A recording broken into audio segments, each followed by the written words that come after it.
കേന്ദ്ര ആഭ്യന്തരമന്ത്രി അമിത് ഷാ ഇന്ന് ജമ്മു കശ്മീരിൽ 3 ദിവസത്തെ സന്ദർശനത്തിനെത്തിയ അമിത് ഷാ സുരക്ഷാ അവലോകന യോഗത്തിൽ പങ്കെടുക്കും. ശ്രീനഗറിലും സന്ദർശനം നടത്തും. ജിഷ്ണു കൃഷ്ണൻ ചേരുന്നുണ്ട് വിവരങ്ങളുമായി. ജിഷ്ണു, ഇന്ന് അദ്ദേഹം ജമ്മു കശ്മീരിലേക്ക് എത്തുകയാണ്. 3 ദിവസത്തെ സന്ദർശനത്തിനായിരിക്കും അദ്ദേഹം എത്തുക. അദ്ദേഹത്തിന്റെ പരിപാടികൾ, മറ്റ് ചടങ്ങുകൾ എന്തൊക്കെയാണ്? വിശദാംശം.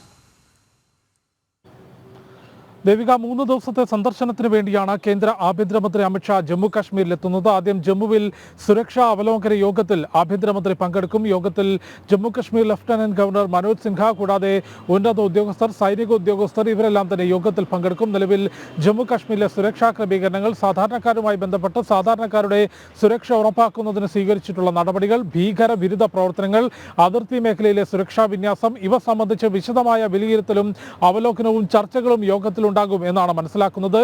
ഇതിന് സമാനമായി ഗ്രൗണ്ടിൽ ഒരു യോഗം നടന്നിട്ടുള്ളത് കഴിഞ്ഞ ഡിസംബറിലാണ്. അതിനുശേഷം ആദ്യമായാണ് ആഭ്യന്തരമന്ത്രി ജമ്മു കാശ്മീരിൽ ഇത്തരത്തിൽ സുരക്ഷാ അവലോകന യോഗം വിളിച്ചു ചേർത്തുകൊണ്ട് കൃത്യമായിട്ടുള്ള സുരക്ഷാ ക്രമീകരണങ്ങൾ വിലയിരുത്തുന്നത്. ജമ്മുവിലെ യോഗത്തിന് ശേഷം നാളെ ശ്രീനഗറിലേക്ക് കേന്ദ്ര ആഭ്യന്തരമന്ത്രി എത്തും. അവിടെ വികസന പദ്ധതികളുമായി ബന്ധപ്പെട്ട അവലോകനം ചെയ്യും. വികസന പദ്ധതികളുടെ പുരോഗതി സംബന്ധിച്ചുള്ള പ്രവർത്തനങ്ങൾ അവലോകനം ചെയ്യും. ഒപ്പം അതിർത്തി മേഖലകളിൽ അമിത്ഷാ സന്ദർശിക്കും എന്ന റിപ്പോർട്ടുകൾ വരുന്നുണ്ടെങ്കിൽ പോലും അത് സംബന്ധിച്ചൊരു സ്ഥിരീകരണം കേന്ദ്ര ആഭ്യന്തര മന്ത്രാലയമോ ഉന്നത ഉദ്യോഗസ്ഥരോ നൽകിയിട്ടില്ല. പക്ഷേ ആഭ്യന്തരമന്ത്രിയുടെ സുരക്ഷ കണക്കിലെടുത്ത് ജമ്മു കാശ്മീരിലുടനീളം നിരീക്ഷണവും സുരക്ഷാ ക്രമീകരണങ്ങളും ശക്തമാക്കിയിട്ടുണ്ട്. ആഭ്യന്തരമന്ത്രിയുടെ സന്ദർശനത്തെ തുടർന്ന് പ്രധാനപ്പെട്ട റോഡുകൾ, അതിർത്തി മേഖലകൾ ഇവിടങ്ങളിലെല്ലാം തന്നെ നിരീക്ഷണം ശക്തമാണ്. കേന്ദ്ര ആഭ്യന്തരമന്ത്രിയും ഒപ്പം പ്രധാനമന്ത്രി നരേന്ദ്രമോദിയും കഴിഞ്ഞ 10 വർഷത്തിനിടെ മുൻകൈയെടുത്ത് നടത്തിയിട്ടുള്ള പ്രവർത്തനങ്ങളുടെ ഭാഗമാണ് ഇന്ന് ജമ്മു കാശ്മീരിന്റെ മാറ്റത്തിന് കാരണം എന്ന് നമുക്ക് മുൻപിലുള്ള വസ്തുതയാണ്. 2019 രണ്ടാം മോദി സർക്കാരിന്റെ ആദ്യത്തിൽ ഇത്തരത്തിൽ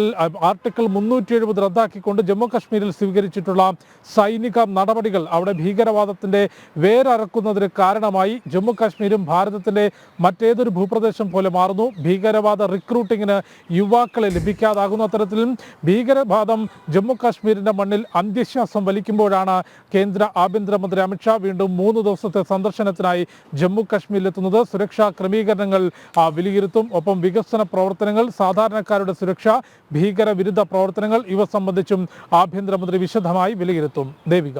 ജിഷ്ണു, ആഭ്യന്തരമന്ത്രി അമിത് ഷായുടെ മുന്നറിയിപ്പിന് പിന്നാലെ മാവോയിസ്റ്റ് ഭീകരർ കീഴടങ്ങിയെന്നൊരു റിപ്പോർട്ട് കൂടി ഈ ഒരു ഘട്ടത്തിൽ പരിശോധിക്കേണ്ടതായിട്ടുണ്ട്. തെലങ്കാനയിൽ 86 മാവോയിസ്റ്റ് ഭീകരരാണ് കീഴടങ്ങിയത്. ഛത്തീസ്ഗഡിലെ ബിജാപൂരിൽ പ്രവർത്തിച്ചിരുന്നവരാണ് തെലങ്കാന പോലീസിൽ കീഴടങ്ങിയത്.